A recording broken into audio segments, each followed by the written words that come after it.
and well-met adventurers, welcome back to another thrilling episode of Hero Sheets. I'm your host, Adoran Daria. I don't care what you call me as long as you don't call me late for dinner. I immediately wanted to back out of that, but I still kept going with it. Commit. I use she, her pronoun. I use she, her pronouns, and we commit on this show. More importantly, let's talk about our lovely host, our lovely guest, Anna. Do you want to introduce yourself? Yes. Hi, my name is Anna. I use she, they pronouns. You might know me as Nymeria941 most places on the internet. And I was recently the GM of the City of Mist game that we just wrapped up on this channel, which is why they invited me here to come answer questions about the game and RPGs. Yes. It was last week that it ended, right?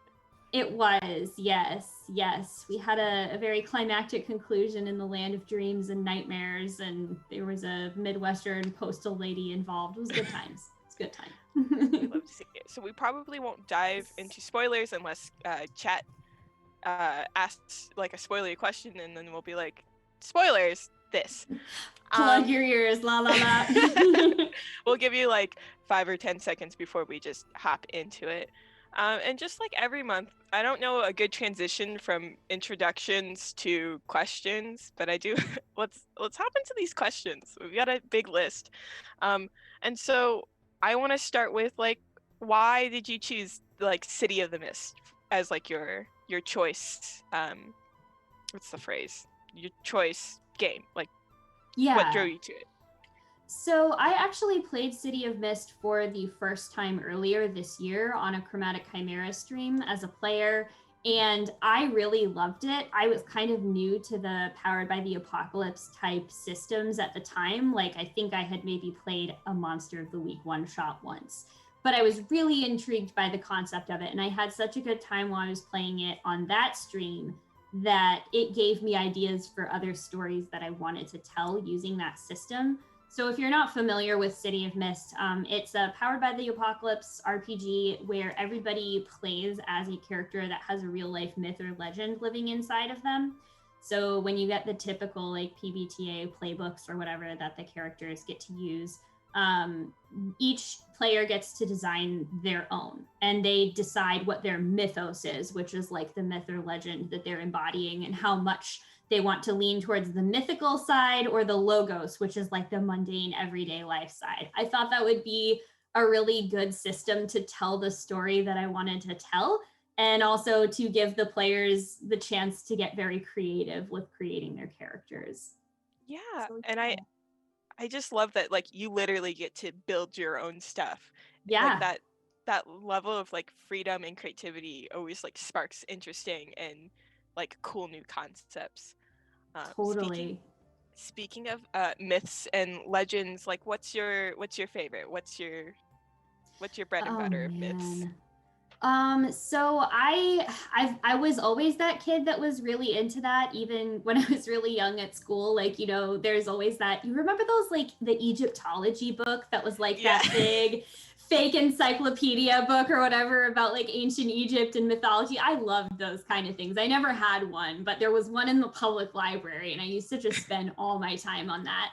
And I also studied like classics when I was in college, so a lot of that was like mythological related. I have to probably say favorite overall myth is, well, it's hard. Favorite overall myth is probably Orpheus and Eurydice, just because I love that story and I love the way that it's been interpreted and reinterpreted over time.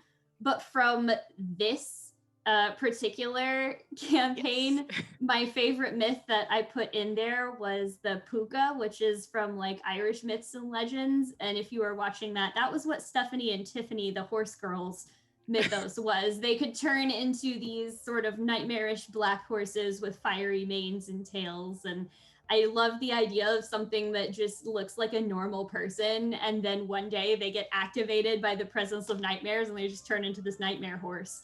So I had to put that in the game.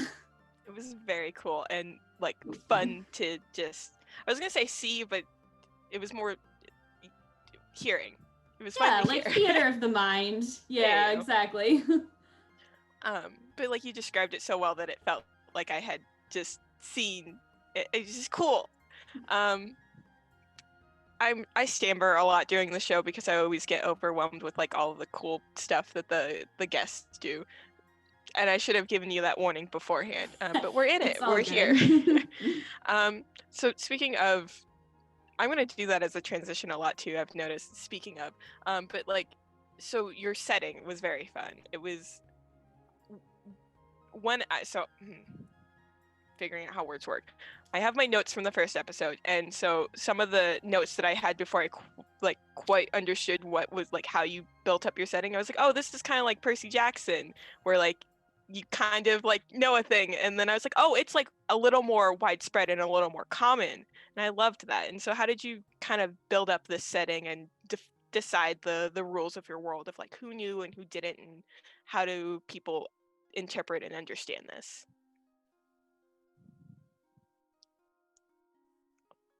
Hello? Oh no, did you freeze? Well, it looks like... I'll be back in a second. There we go. There you go. It's always a matter of time. I'll just start over. A lot of that is actually in the City of Mist core rulebook itself.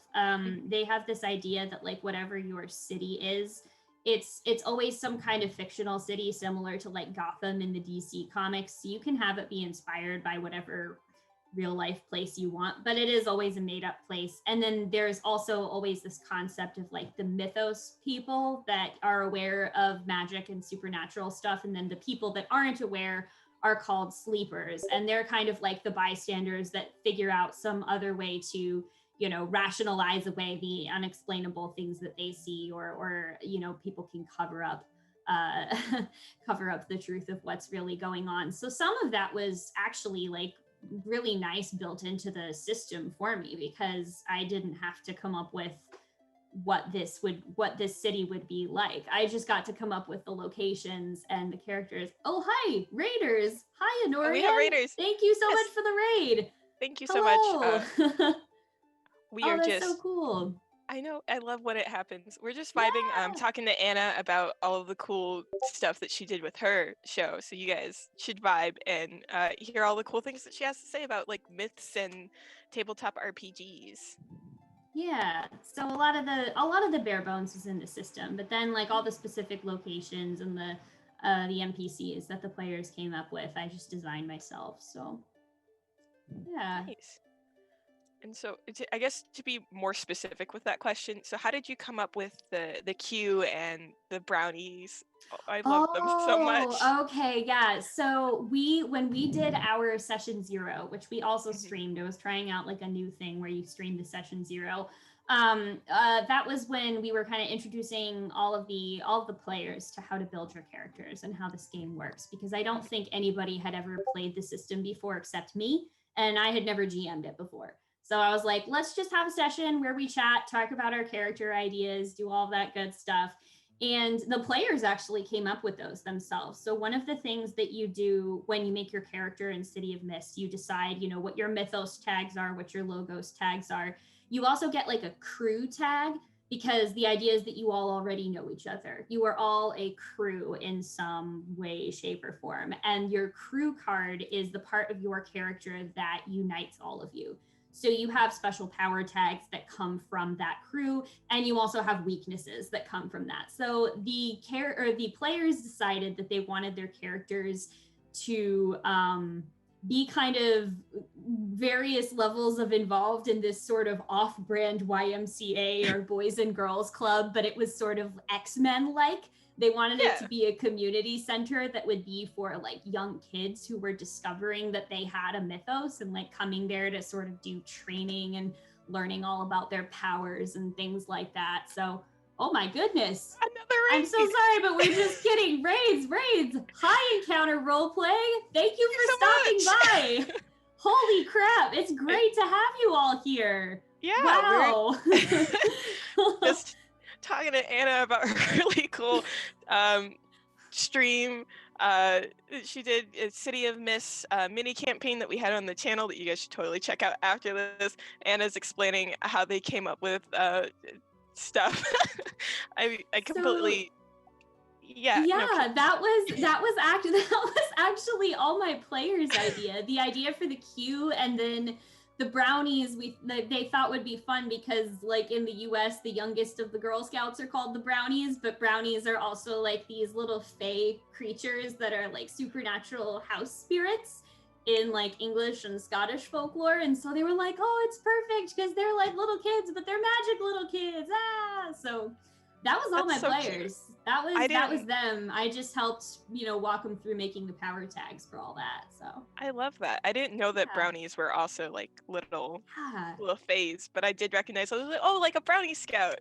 Um, Also, from my notes, I'm gonna hop back to my wonderful page of notes that's super smeared now. I love Timmy, and I know that the players just came up with him, but he's just so good. And Timmy. as someone who like worked with kids for a short period of time, I think having a kid like Timmy in the group like really is accurate to just like this kid's just mundane, but he does like to hang out, so we'll just let him. Um, there was a different connector that I wanted to do, and I completely lost it. Oh, also just something that one of your players said during the first session, which was, "We don't know what we're doing, but we're just gonna keep doing it." Really highlights like that's really just working with kids, and I loved it so much, and especially with like a little community center where they're probably not receiving a lot of funding, whereas you learn like they're not receiving the funding. That's just kind of how it goes. Just like Yeah, we're here yeah. and we're making the best of what we can.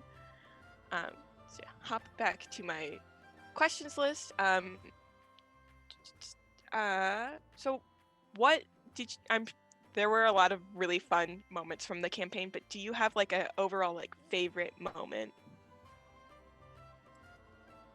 I think that to bring it back to Timmy again, I think that first episode, where spoilers if you haven't seen the campaign, so I'll give you a second to cover your ears. But we're getting into some minor stuff about the way that dreams work in here. In that very first episode, when the player characters first became aware of the fact that dreams were actually coming to life because of the magic in this world, and the kids' drawings of what they were afraid of came to life. So they had to fight off these like sentient childhood fears. And Timmy was like the mundane kid that saw what was happening and was just like, whoa. And then one of the players captured the essence of the darkness, which was just like this big scribbly blob of like black and blue crayons that was threatening to engulf the building. And she smashed it down into like a crayon-sized stick through her various mythos powers. And then they gave it to Timmy, and I was like, oh god, they gave this kid a nuke. What has happened?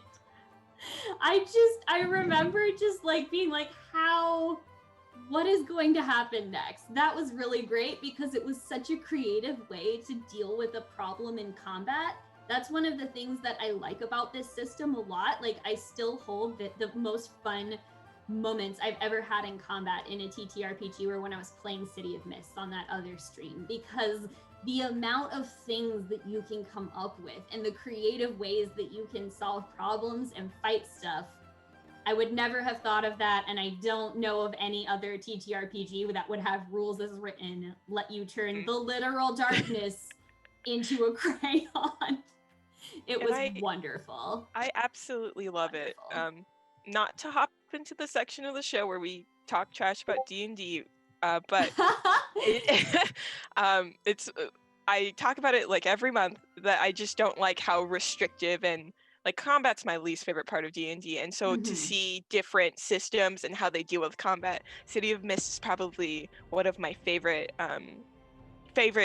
like like combat systems, because it's just like so wild, and like it really feels like anything can happen, and I think that goes hand in hand with like, well, myths are so wild and anything can happen, and it's just so nice. And to just give this little boy this powerful crayon and not even think twice about it, really.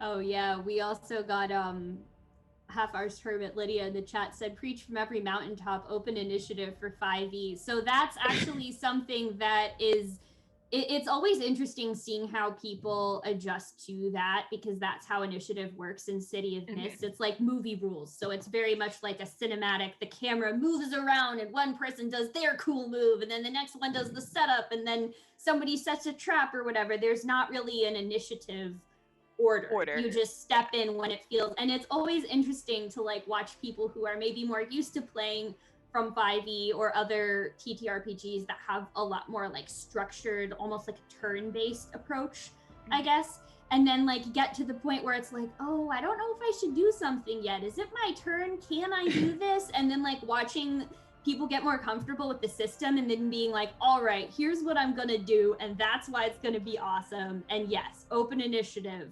facilitates all that good role playing. I will stand by that. Yes, absolutely. Yeah.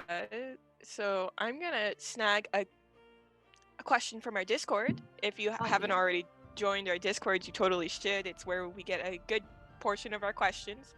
I'm sure someone, our marvelous producer, will drop the link. Wonderful. And so this one is from Sophia. So what about mythos as a mechanic do you like the most, and why? And I think we kind of already were getting there. So having a mythos, there's a couple things that I like about it. And both of them have to do with the amount or the degree to which the system lets you customize your characters. The first thing that I like about it is you get to decide what your mythos powers mean to you. So just to use an example from when I played this, because that was my introduction to the system. I played as a character who had the mythos of the golem, which is this like giant clay protector from like Jewish folklore and mythology. And so I basically just got to decide, what does that mean for this character? Because she was very sort of shy and quiet and not very brave or outwardly courageous in her mundane life. So I tried to, make her this ridiculous, tanky individual in combat. And then I think what makes the mythos aspect of it so interesting is the fact that you don't just get your power tags. You have to come up with a weakness tag as well. And that is something that the GM is then able to use to bring in more story hooks and other things like that. And so mine for that character was golems are always created by somebody else, and they can basically be ungolemified at any time. If anyone like finds out that that's what they are, they can do certain things to take away that power. And so I had this thing where my character was like, I know that I have these abilities. I know when they first started to manifest, but I don't know where they're coming from. Like, she knew the golem story and the mythos. So like your character can have in-game knowledge of the real world myths. And because she had that, she was just like, who did this? Do I even have free will anymore? And the GM did this really cool thing with it where I was basically being followed around almost by like the Men in Black. So we had our whole entire story that was going on that was for a mystery for our entire crew to solve. And then we had these agents in bowler hats that were always following me around. So everyone else was like super suspicious. They were like, what are you doing? Are you secretly a murderer? Da, da, da, da. The other thing that I really like about the way that the mythos works in the game is, again, it's up to the players. And then, for the GM, when you're making your NPCs, to determine how much to one side of mythos versus logos the characters are. And that creates some really interesting RP moments too, because as the game goes on, and if we had played, our City of Mist game on this channel for longer, there's opportunities for characters to like lose mythos cards or lose logos cards as they go from one end of the spectrum to the other. So with the character of Mirka in our game, for instance, Mirka started out being very heavily like rooted in her real world, real life kind of thing. She had one mythos card and that character was kind of pushing that to the side, being like, I don't really want any part of this. There's a move in the game that's called Stop Holding Back, which is where you basically try to push beyond the powers that your mythos gives you already. And it's kind of like going into the Avatar state, right? Like in Avatar The Last Airbender, where you're just like, wow, you become more powerful than you ever thought before. And that can change the game. Like that can result in you ending up having to give away part of your regular mundane life in favor of this mythos, or vice versa. In the game that we played on Chromatic Chimera, one of our characters lost one of his Logos cards, and it was his relationship with his best friend. Like, it was really sad. Like, it can be awesome to get those new mythos powers, but having to give up parts of your regular life also makes that like a really hard choice to navigate. And I love the opportunities for storytelling that creates. I love that. I love that so much. I like was entranced by your description of it all, or explanation. I especially love like the idea of giving players inherent weaknesses that they have to deal with and that they're aware of to some degree.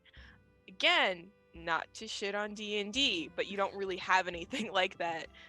Certainly not built into the system. Yeah, no, you have to go out of your way to do things like that.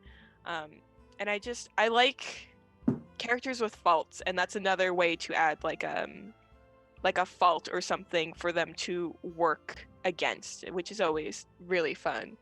Absolutely. Let's grab another question. I should have been thinking about this beforehand. Okay, so like, how did you get your start as like a DM or a GM? Like, how did you end up here? This is actually kind of a funny story. I have only been GMing games for about a year. Oh, like you're doing such a good job. Like barely a year. So I've been playing tabletop RPGs since college. I started out with Pathfinder First Edition, and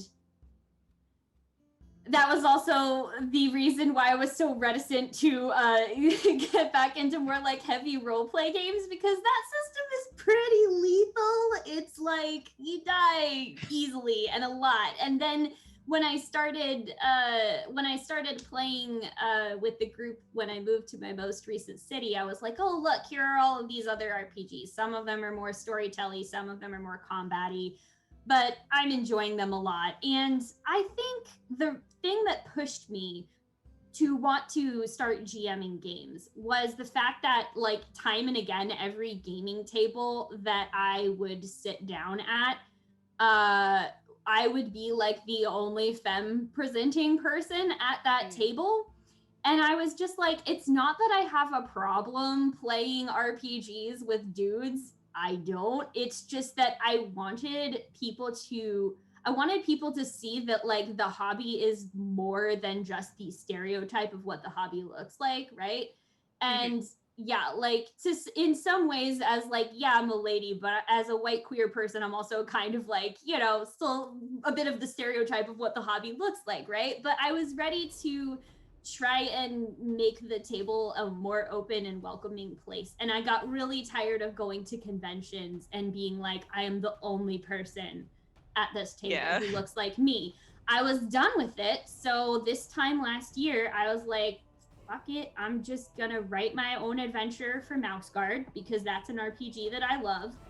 And I was hoping that by putting a picture of myself up being like, hey, I'd like to GM this game at this convention, maybe I would get, you know, a more diverse group of people to game with around the table. And I did, and it worked. It was a lot of fun. And from there, I've just mostly just been GMing one-shots, actually. Like, this is the first proper campaign that I've ever GM'd all the way through, which I didn't realize till after I wrapped it. And then I was just like, oh my God, we did a whole campaign. What? That's always like the best feeling as a DM or GM or whatever, is like wrapping up your campaign and just being like, and that's all. Yes.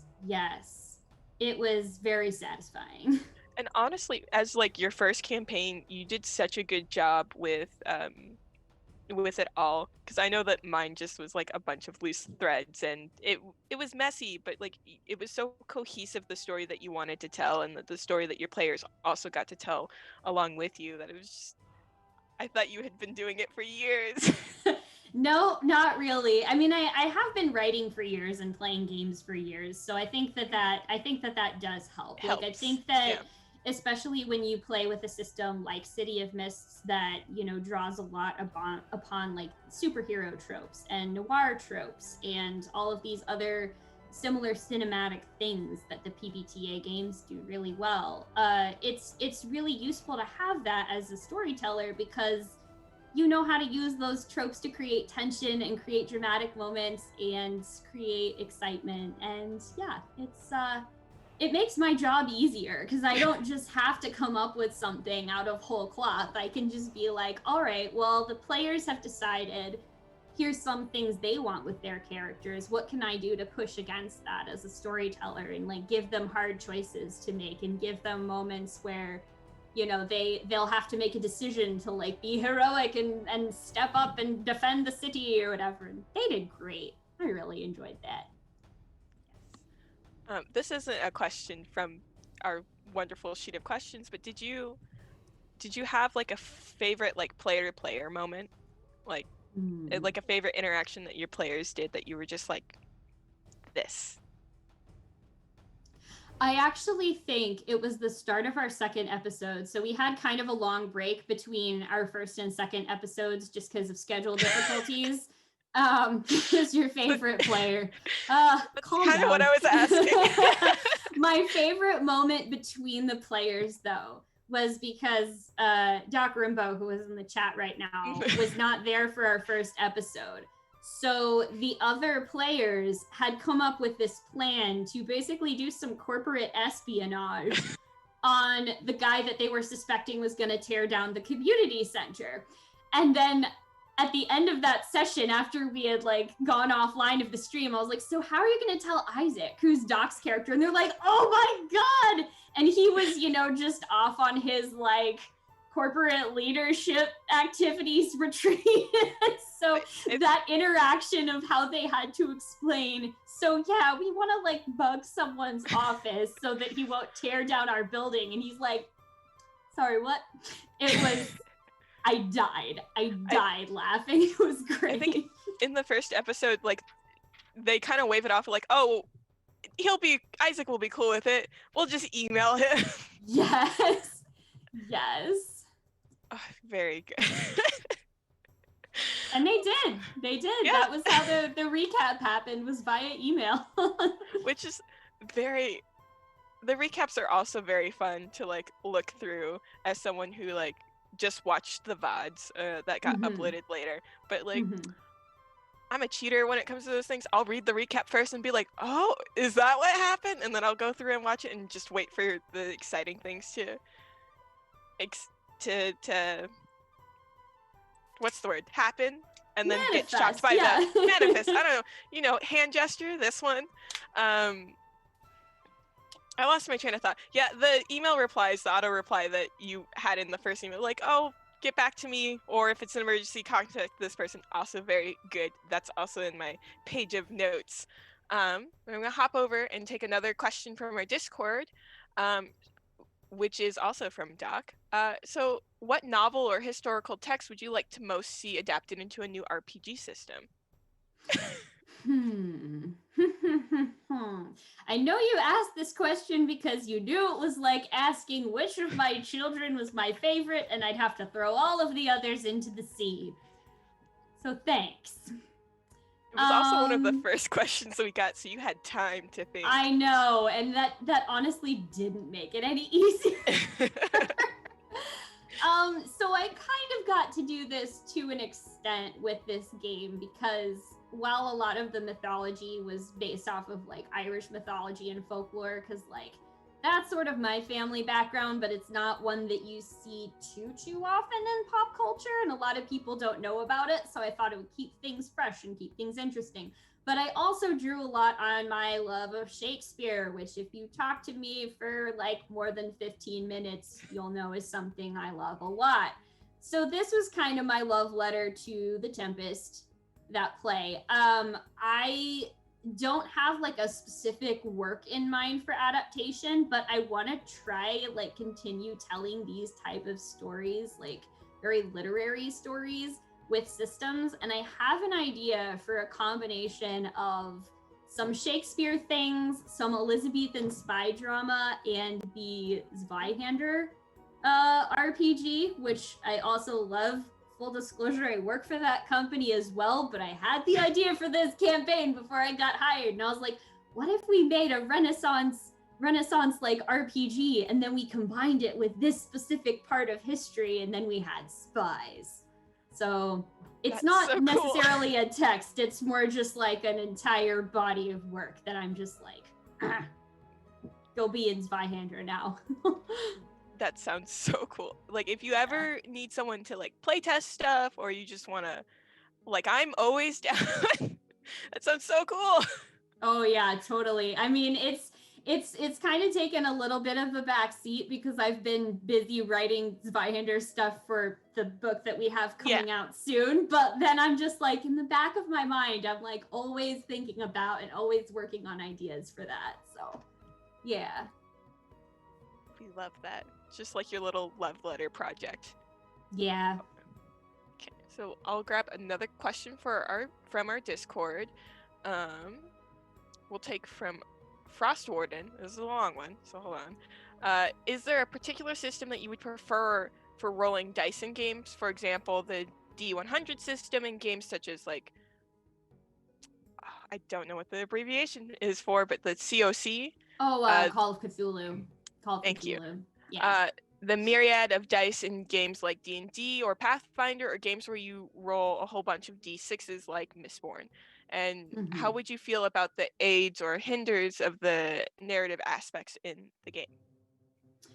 I think it really depends on the type of thing that you're trying to do and how much the systems of the game need to interact with the dice that you're rolling. As far as like personal favorites go, recently I've become a big fan of the 2d6 system, despite the fact that I roll aggressively averagely on that every time. Like, I know that's the bell curve, but this is a whole different kind of average when it comes to d6 stuff. And then I also, like, as I've been playing more with the D100 systems, so more full disclosure, I also GM'd Call of Cthulhu for the first time earlier this year, because I had been meaning to play it, never got the chance to, and was like, fine, I'm just going to do it. So I like the idea that you basically always have a chance to succeed at something, and you can modify that through skills and training. So it's kind of getting at a different way to allow the dice to help you decide uncertainties. I think, yeah, Dan Marchwan Studios brings up in the chat that 2d6 is a great system for RP. Because I like games that are so heavy on RP, I like that because it's quick, you can do the math very easily. There's, you know, like, again, coming from Pathfinder 1E as my first RPG, there's no floating modifiers. There's not all of these ridiculous things that you have to be like, wait, did I factor the damage of this properly? Or even in, like, what is it, the Witcher TTRPG, which I really enjoyed playing, but there's ridiculous stuff that happens where it's like, you can stack 3 suits of armor on yourself at once and do the math, add, subtract, multiply, divide, and I'm like, it's okay. I just want to do the story stuff. So I guess it depends on what kind of story you're trying to tell, but as long as the dice rolling still seems reasonably in service of the mechanics of the game, I don't have a terribly strong preference. I just want to play games. Yeah, wait, hold, to double on what Sophia's saying, you can stack 3 suits of armor in the Witcher tabletop RPG? Well, at least the edition of it that I played, and maybe the GM made a mistake there, but he definitely allowed people to wear multiple suits of armor at a time, even though, yes, you can, but it has diminishing returns. Yeah. I feel like your movement is like gets restricted, and you're just slower and loud. Yeah. The more rules you involve, the more. Or you can just be me and roll terribly despite your armor and take a poisoned arrow to your kidney and die immediately. You know, sometimes life's just like that. I don't recommend it, but you could do it. It is an option. You know, the world's made for everyone. Well, that's a sentence that's not true. Dice, though. Dice. The dice should be made for everyone. and should be helpful towards the story. Yes. So to grab another question from our Discord, Brittany the Protector asks, what is your favorite book / tabletop RPG book / game of all time? So what's your favorite tabletop RPG is the sum of the question. Game of all time. I'm gonna cheat a little and I'm gonna answer this in two parts because one of those is an RPG and one of those is my favorite experience of playing a tabletop RPG of all time. Yeah, my favorite RPG of all time for tabletop is the Mouse Guard RPG. It is based off of the Burning Wheel system, so you use a pool of d6s to make your random decisions happen for you. And if you've ever read like the Redwall books or any of those other books that have, you know, like the sentient animals and things like that, they are very, very similar to that. It is an original IP that's based off of a comic series, which I also love. But the role-playing game aspect of it is a lot of fun because it basically is like you are a mouse who is trying to be a hero among mice in a world that is so huge that like the way that the RPG works is a mouse encountering something the size of a bear is akin to like a human being encountering Cthulhu. Like it's so big and unknowable, you can't understand it. So you as the player have this idea of what animals are like out in the world. And then you are playing as a mouse that is just like, I'm really small and fragile and I'm just doing my best. Something else I really love about that system is very similar to other PBTA games. You actually have to fail your rolls to be able to advance in the game. Whenever you want to increase your skill at something, you have to get a certain number of successes and a certain number of failures at that skill. And the game actually encourages you to use your character's weaknesses to kind of nerf yourself. Nerfing yourself in the action scenes actually earns you benefits in the player turn. So they have this like push and pull between the GM turn when there are a lot of action scenes and then the player turn. And the players can spend what they call checks. So you nerf yourself to earn checks in the player turn, make your skills better, do cool things. It's just so beautiful. I really want to play it again. That was the RPG that I ran at the convention because I was like, well, if I'm gonna start GMing, I want to GM my favorite thing because why not? And then the other answer, I guess, is my favorite moment playing a TTRPG of all time was I was at OrcaCon, which is a local board game convention here in Seattle where I am. It's just like a rented out Hilton ballroom and a bunch of people playing board games, TTRPGs. It's really small, really fun. And we played a hack of the Fate Accelerated system, I think it was, that some guy just came up with that was the Muppets. Wait.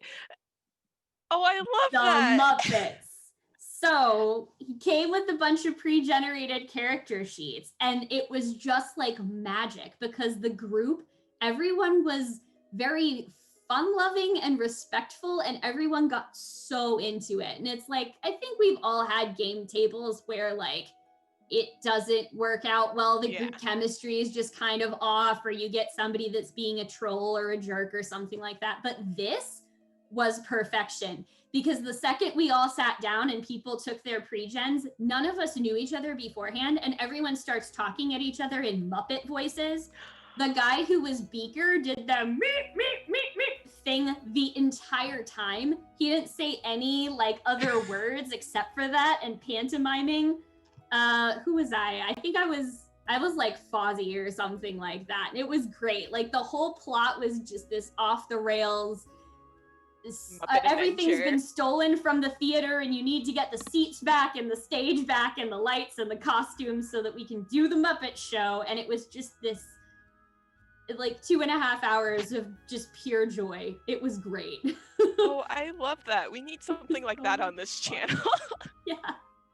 It was just silly and amazing. And I was like, I love that RPGs give us things that are just ridiculous premises and we can still tell fun, memorable stories with them. It was so good.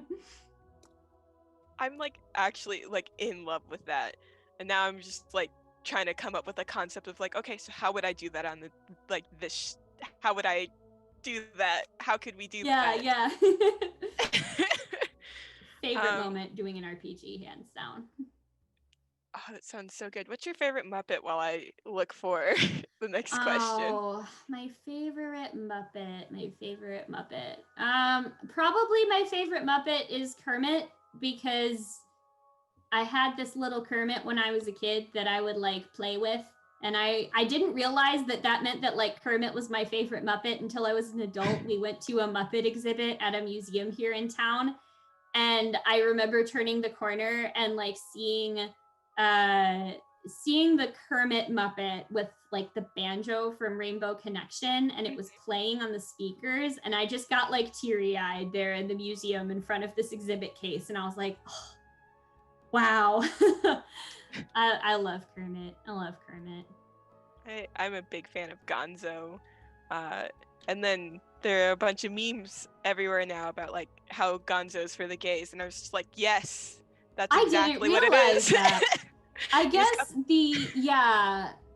Huh, he's, that's interesting. Oh man, I also feel like I feel a lot of kinship with the old curmudgeon guys, Sattler and Waldorf, that are just yeah, like heckling people at the same time, and I'm just like, yeah, that fits. that's good. Um, uh, so here's another question from our Discord. This one's from our lovely producer Nova, and it is: what is something that you wish was more of a standard in the tabletop RPG community, but isn't? Which is a standard for this show now that we just asked this. Right, yeah. Mhm. Well, it's fitting that we're talking about this on the channel because that's accessibility, and Yes, I mean that is like a huge that's what we're about. overarching, yeah, like overarching umbrella and stuff like that. And this is something that like I kind of started learning about around the same time that I got into the online streaming community, like maybe about 3 years ago is when I started applying to be in streams and watching streams and like keeping up with tabletop podcasts and streams and stuff like that. And around that time, I also learned about Dots RPG, which is a nonprofit that does accessibility in gaming for people who are blind or visually impaired. So I started volunteering with them. And as I did that, I started learning a lot more about how, like, just because something is in an electronic or PDF form doesn't mean that it is accessible to someone who's accessing it with a screen reader. You know, like it needs to be bookmarked and tagged in a certain way. There's oh god, for me the big one is closed captions, right? So like because of the way that like audio levels work, and because my ears are kind of like bleh, having captions on, it's like it's so nice because it takes the mental load off of me from being able to have to like concentrate super hard on what people are saying. Like when I'm playing, it's different because I can kind of adjust audio usually on my end or something like that. But sometimes when I'm watching a stream, it'll just be like, if I don't have them, I'm missing probably like every third word. And my brain is Yeah. just filling in the blanks. So I would like to see more captions on things, whether that's like live streams, VODs, stuff like that. I would like to see more tabletop RPGs that are designed with accessibility in mind from the ground up, because it is a lot easier to start with, you know, when you're doing the layout for your PDF, for example, just because this is, you know, what I had experience with volunteering. If you design it from that point and then you like continue to build on it, it's a lot easier than retroactively going back and going, okay, now we need to fix this to make it accessible. It's just easier and better for everyone involved if you start with that. So like that's part of what I've been doing working with this Zweihander company on Flames of Freedom is, I mean, obviously I am just one person. I'm not the expert on it, but there are certain things where I was just like, okay, we're going to have a meeting about like the kinds of stuff that we're doing in terms of accessibility so that our Kickstarter videos are captioned. We make sure that, you know, we're advertising the fact that our PDF works on screen readers from the get-go. Because that's just something that a lot of people want, and not a lot of people outside of like the disability and, you know, this community really talk about very.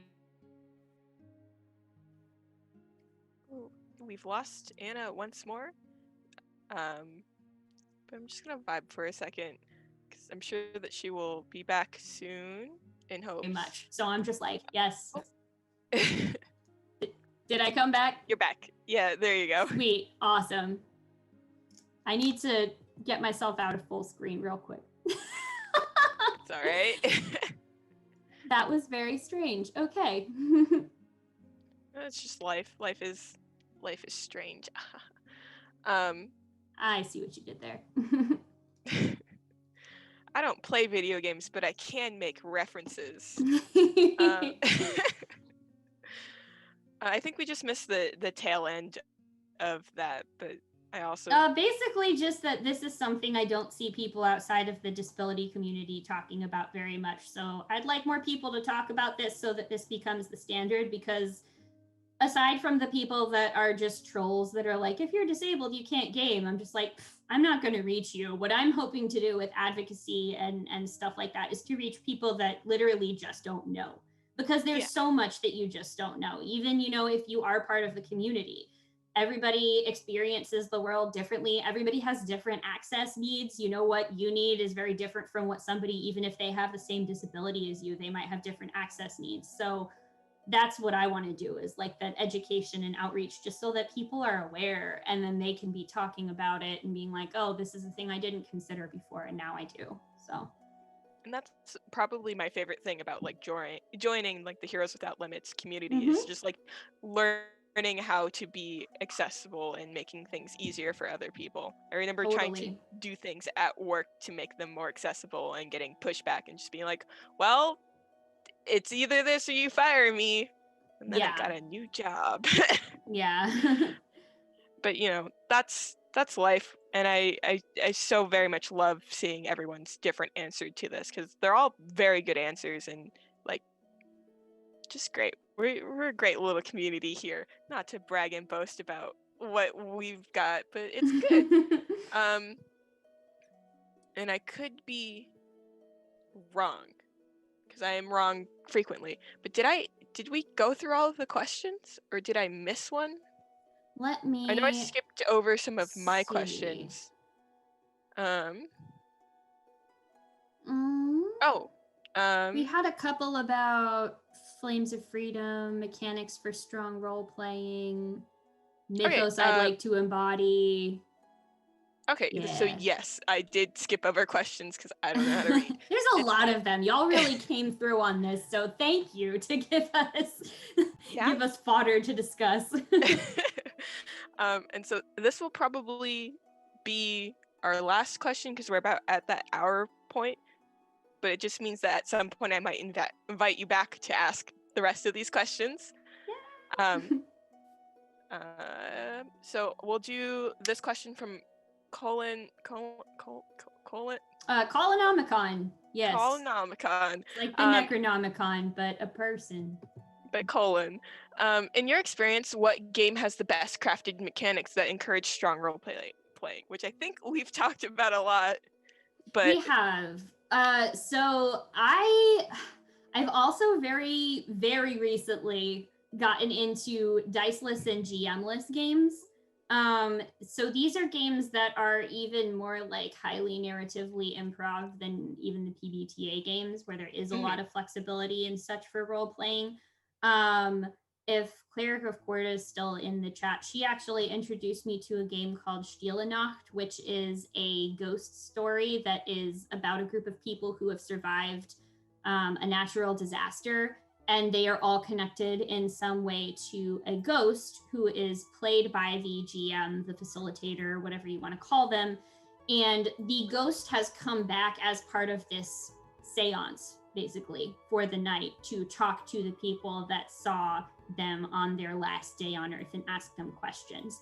This game in particular, the way that it's set up encourages really strong role playing, because the GM actually doesn't know the answers to any of the questions that they ask when they are portraying the ghost. The players are the ones that have information and secrets and connections with each other, and the ghost doesn't really know anything. They know, they know their name and their age, and that's about it.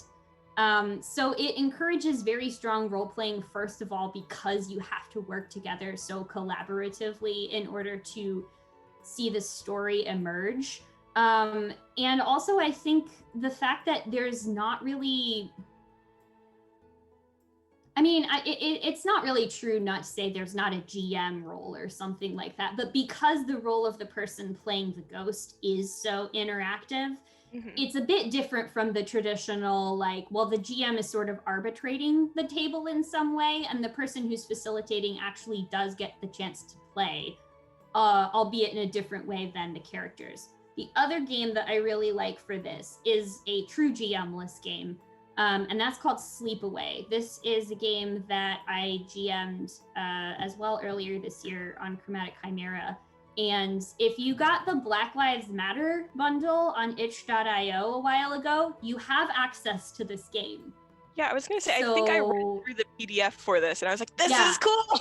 If you bought the Black Lives Matter bundle on itch.io, you have access to Sleepaway. You should totally go download it. It's amazing. So this is a diceless, GM-less horror game about a bunch of, like, teens, young adults who work at a summer camp that is haunted by a mysterious kind of an eldritch horror type thing that is known only as the Lindworm. And it was also my first ever foray into horror games. So everybody plays as a character. You have very similar playbooks to like a PBTA style thing with your moves. Based off of like, are you a camp counselor? Are you the lifeguard? Are you the arts and crafts teacher? Are you the young and shiny counselor in training or whatever? And the way that the horror builds and mounts in the game is whenever a player decides that they want to, quote, invite the Lindworm in. So that just introduces a new element of horror into the game. You draw something from a deck of cards, and then it is up to the person who invited that horror element into the game to interpret that and attach that to a specific person or location in the camp. This is the kind of game that it's not really fair to say that it encourages RP so much that it is just all RP, because you don't prep for this. You don't plan for this. There is no concept of, I have an idea for where this story will go for anybody involved. It is something that just totally emerges as you play it. So you really have to have a lot of trust, and in the case of this and Steel and Oct, like a lot of safety tools to make sure that, like, when you're playing any game, but especially horror games that deal with really serious, you know, dark topics, that you have that trust between the players. And I think that like horror games, but those two in particular, are really good examples of game mechanics with the best for RP. So yeah, go play Sleepaway. It's great. Now I'm just like, I have to go set it up with friends or something, because like I read through it and I was like, this is cool, but to like hear someone who's played it be like, no, it is cool. It's great. I know that I said that was our last question, but I am going to snag this question from Sophia in the chat, which was, what franchise would you love, or would you want as a tabletop RPG of, which I think we kind of also hit at earlier. This is more like franchisey things. Right. Let me see. I'm trying to think, because a lot of the classic like nerd stuff that I like has already been made into a TTRPG. Like if you, so many things have already been made into TTRPGs. So I don't want to repeat it if I'm like, Doctor Who exists, Star Trek exists, Star Wars exists. Man, let's see.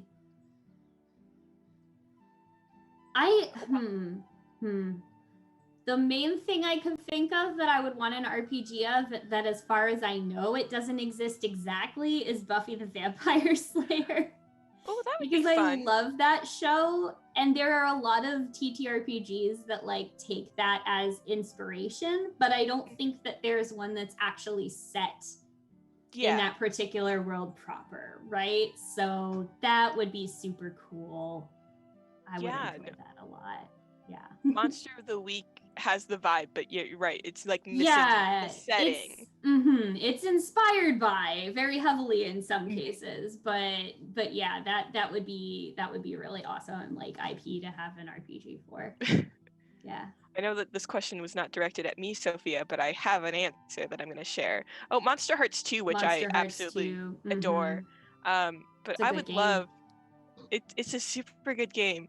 I have a list of things that I was just like, if I had more time and energy, I would submit them for like show ideas. Monster Hearts is one of them. Yeah, But it's a if I great, could it's a have, great game. it's not really a franchise, but like a genre that I understand why it doesn't exist, but like a slice of life anime tabletop RPG would be my bread and butter. Just to like have the tropes that you have to go through, and I haven't thought of anything beyond that sentence, but I think it would be fun, especially if you don't Yeah. like intense things. Yeah. But again, have not thought about it conceptually besides saying I want it. But that's the show. We did it. Yay! Oh. Um, thank you so much, Anna. Do you want to go over where we can find you and what you might be doing next, if anything? Yeah, absolutely.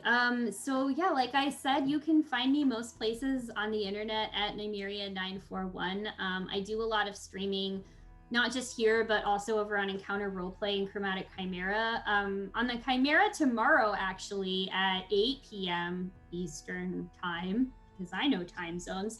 I'm 5 going to be p.m. playing, yes, 5 p.m. Pacific. my time. As long as I'm doing it at 5 p.m. my time, it's okay. So 8 Pacific, or no, 8 Eastern. I'm going to be playing in Bloody Portrait, which is a Zweihander game that is all about vampires in Renaissance Florence. And I've played this character who has recently signed a pact with a diabolical entity and maybe done some things in her downtime that the other PCs aren't aware of yet. They thought they were just leaving her at home to read her books while they went off and ran errands at the bank, but she may have read about how to drink blood to heal herself from harm. So we'll see how that goes. That's going to be a lot of fun. And then on Encounter Roleplay, starting in early November on Tuesdays at 5 p.m. Eastern, I am actually going to be the historian for the new Zweihander Flames of Freedom game. The adventure is called Boston Besieged. I am very excited to be the historian, which is what we call the GM for that, because I'm actually an editor and developer for that game as well. So like it's on Kickstarter now if you want to like check out what the game is like, but it's essentially grim and perilous American Revolutionary War stuff. So like Hamilton, but all of the scary things that go bump in the night are real. And yeah, being the historian for that's going to be great. Our players are going to encounter the Siege of Boston, probably much more than they bargained for. And I won't say anything more about that because I know some of them are watching this and I don't want to give things away. Yeah. That sounds so cool. I'm sorry. Yeah. No, that's pretty much what I've got going on now. But yeah, if you follow me on Twitter, you'll hear about all of the other things when I know about them and when I can talk about them. Yeah, no, I'm definitely gonna keep an eye out because that sounds so cool. Everything that we've talked about today just sounds so cool. And I'm your host. I'm not doing anything as cool, but you can follow me on Twitter at SimplyAdoron, where I complain about homework and talk about my new love for audiobooks. That's Hero Sheets, folks. Safe travels, and we will see you next month. Thank you. Bye. Bye.